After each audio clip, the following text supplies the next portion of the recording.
अध्यात्म विज्ञान कोई धर्म या संप्रदाय नहीं है, ये स्पिरिचुअल साइंस है जो कुदरत के कानून पर आधारित है।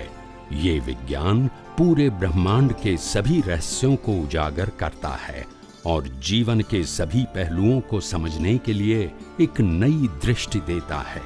इसी को आर्ट ऑफ विजन कहते हैं, दुनिया को देखने की एक नई दृष्टि, जो अध्यात्म विज्ञानी परम पूज्य स्वामी श्री कमलेशानंद जी के निर्देशन में सनातन सत्य का अनुसंधान कर हमारे जीवन को प्रकाशित करे। जय सच्चिदानंद। પણ તો દર વખતે દરેક વખતે અત્યાર સુધીમાં સ્ટાર્ટ ટુ એન્ડ જો તો જ્ઞાની પુરુષ કેટલા થયા હશે? હવે એ તો આપણને ખબર નથી, લિસ્ટ આવે પણ એ દર વખતે નથી મળતા ને।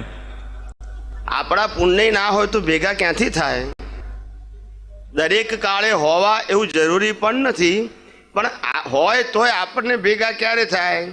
આપણી પુણ્ય એટલે પુણ્ય તો બધા પાસે હોય છે, પણ આપણી દાનત એવી હોય કે મારે કેવા જોઈએ જ્ઞાની પુરુષ કે જે મોક્ષનો માર્ગ બતાવે તેવા।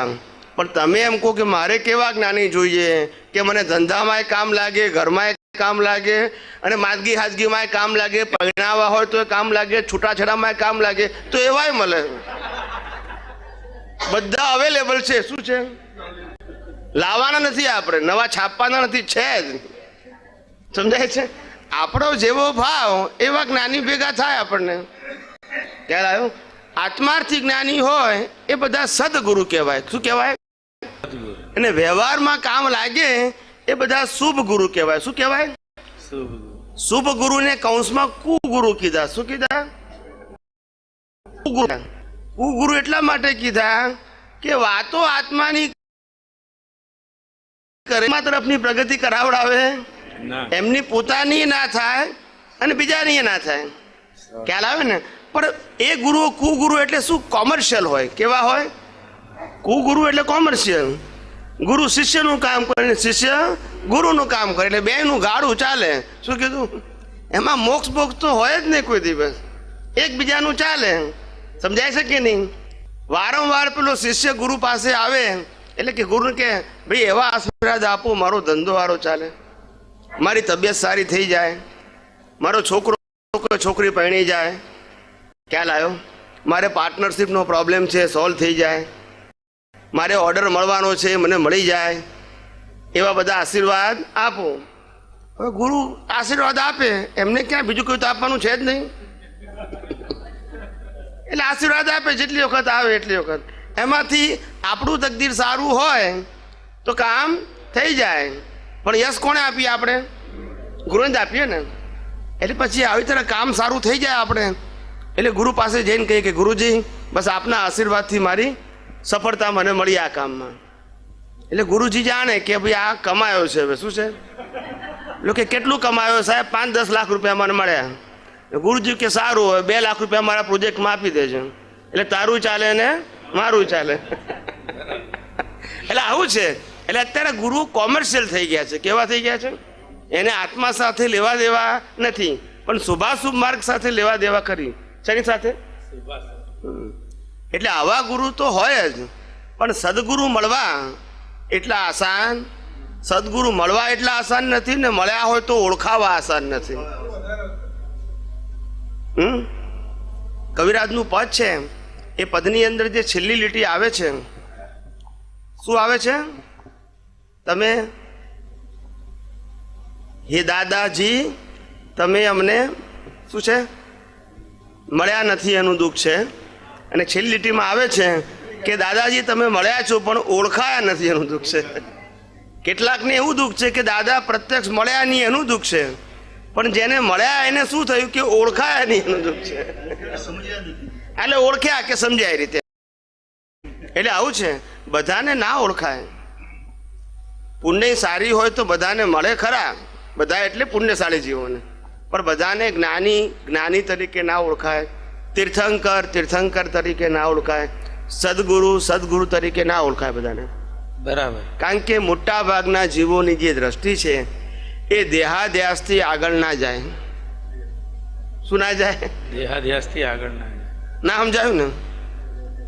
દેહાદ્યાસથી આગળ ના જાય. રામને ભગવાન માને, શું કીધું? ભલે પેલા હરણ પાછળ દોડ્યા વાઈફ માટે, ખ્યાલ આવ્યો? અત્યારે કોઈ ગુરુ એવું કરે તો એને ગુરુ માને ના. સમજાયું? એ દેહાદ્યાસ કહેવાય કે શું કહેવાય? પેલા ભગવાને જે કર્યું એને માને છે, કારણ કે અત્યારે પ્રત્યક્ષ, પણ પ્રત્યક્ષ કોઈ કરે તો એને, કારણ કે આગળ શું આવે? દેહાદ્યાસ. એ અનુભવ દશાને વાંચી શકે નહીં, એટલે ઓળખાય નહીં. ડિટેલ કહો, એમાં એ બહુ અલગ વસ્તુ છે. એટલે દેહાદ્યાસનો મતલબ થાય કે એમને ઉદય કર્મને આધારે માપ કાઢીએ આપણે. શું કરીએ? બરાબર. ના કરાય, એ તો પરિણામ છે. મહાવીરને કાનમાં ખીલા ઠોકાય, તીર્થંકર ના કહેવાય? તીર્થંકર ખલાસ થઈ ગયા. આવો કેવું પાપ કર્યું હશે તો આવા ખીલા ઠોકાય? પણ એની સામે આપણે આવું નથી કર્યું કે બીજું બી એટલે ભાઈ ઉદય કર્મ છે, એમને આનાથી માપ કાઢવાનું એમનું. ના સમજાયું? સમજાય. એટલે આ દેહાદ્યાસ એટલે એમની ઉદય કર્મની પ્રકૃતિ આપણને પુરુષાર્થ રૂપે દેખાય, એમની દશા રૂપે દેખાય. એ જ ભ્રાંતિ. એ ભ્રાંતિ. જેમ આપણા ઉદય કર્મ પરિણામ વાળા છે, એમ એમના ઉદય પણ કેવા છે? પરિણામ વાળા છે. હા, જ્ઞાની પુરુષના ઉદયની અંદર લોકનિંદ્ય કાર્ય હોવું જોઈએ નહીં. આટલી બાઉન્ડ્રી હોવી જોઈએ. શું હોવી જોઈએ? લોક નિંદા કરે. ભલે લોક પૂજ્ય ના હોય, પણ લોક નિંદ્ય ના હોવો જોઈએ. શું ના હોવું જોઈએ? બરાબર. સમજાય છે ને? આટલી બાઉન્ડ્રી હોવી જોઈએ. બાકી બધું તો આપણા જેવું જ હોય એમને. તો મહાત્માઓની પણ કોઈ બાઉન્ડ્રી હોવી જોઈએ કે શું? આ જેમ જ્ઞાની પુરુષની હોય મહાત્મા બધાય. જય સચિદાનંદ. એટલે મહાત્મા હોય કે બધા હોય, બધા જ્ઞાની જ છે. જ્ઞાનીના માર્ગ ઉપર છે, એ બધા જ્ઞાની જ છે. કોઈ અજ્ઞાની છે જ નહીં. મહાત્મા તો ખાલી વ્યવહારથી ભાગ પડ્યા છે. એટલે જ્ઞાની જ છે, પણ હવે દરેકને પોતપોતાની બાઉન્ડ્રીનો ખ્યાલ હોવો જોઈએ કે મારી પ્રકૃતિ કમસે કમ કોઈને હરકત કરતા ન હોવી જોઈએ, નંબર 1. અને નંબર 2, મારી પ્રકૃતિની અંદર કોઈ લોકનિંદ્ય વર્તણૂક હોવી જોઈએ નહીં. લોક પૂજ્ય ના હોય તો વાંધો નહીં, આટલી બાઉન્ડ્રી હોવી જોઈએ. સમજાય છે ને?